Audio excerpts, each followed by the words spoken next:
is Sandra. Thank you once again for tuning into my channel.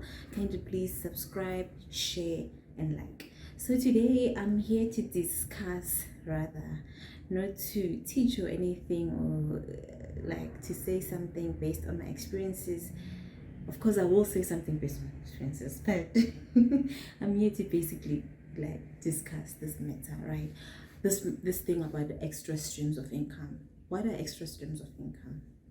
Is it basically going like getting a hustle and all that? Yes, it is that. But for me, I think an extra stream of income should come from your salary, right? Or your primary income, your sole income, if you only have one income, like some of us, right?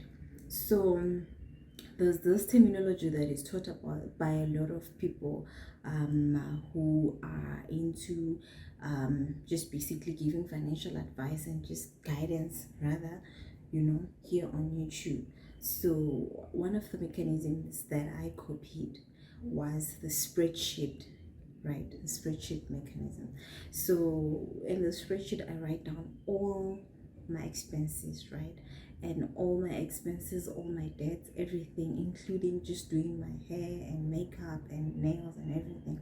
It's all in the spreadsheet. So I'm able to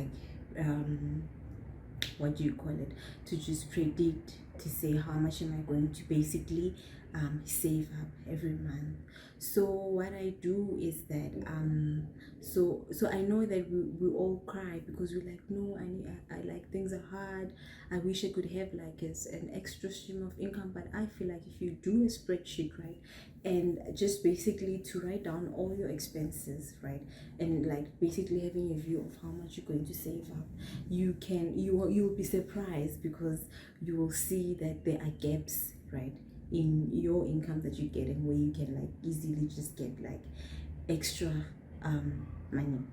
So for me, I realized this by basically tackling all my debts, right, from the smallest to the biggest debt.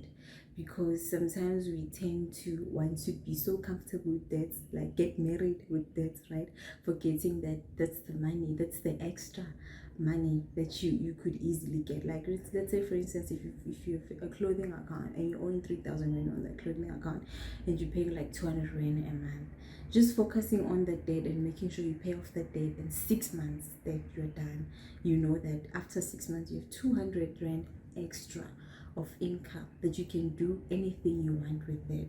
But if you have, let's say, another debt like of 5,000, let's say you took a loan for 5,000, then the 200 rand, including, and for example, a 500 rand that you're already putting on a loan, 700 rand can help you to be able to finish that loan faster, right? And then you'll be surprised to find that in a year, after a year, right, you have an extra income of like 1,000 or so, which is money that no one could give you, which is money that was lying somewhere in your spreadsheet, lying somewhere there in your accounts, in your monies, that you are not realizing. So for me, guys, I think paying debt faster can provide you with an extra income. It's not a stream, yes, but it's extra income. It can help you to be able to save more money. Because with me, one thing that I've realized is that having extra money in my account gives me that comfort, even if I don't have anything to any use for it, right? It's just money that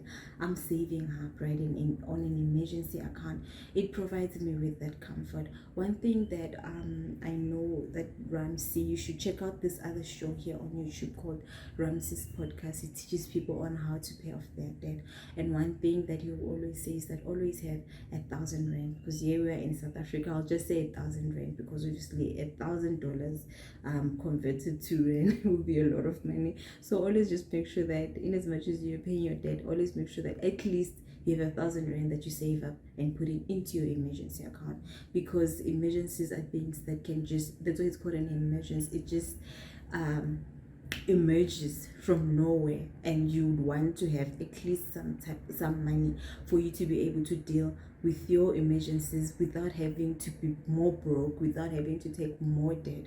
So for me, that's my advice for today. That's just what I wanted to put on the table out there to discuss with you guys, to say, pay your debt, have an emergency account, pay your debt little by little by little by little. Try to reduce it as much as you can, and you'll be surprised to say in a year or two you are financially relaxed. You don't feel choked. You don't feel like you are, in a toxic relationship, because I always see that money is like a spouse. Money, a relationship between you and money, it's marriage, right?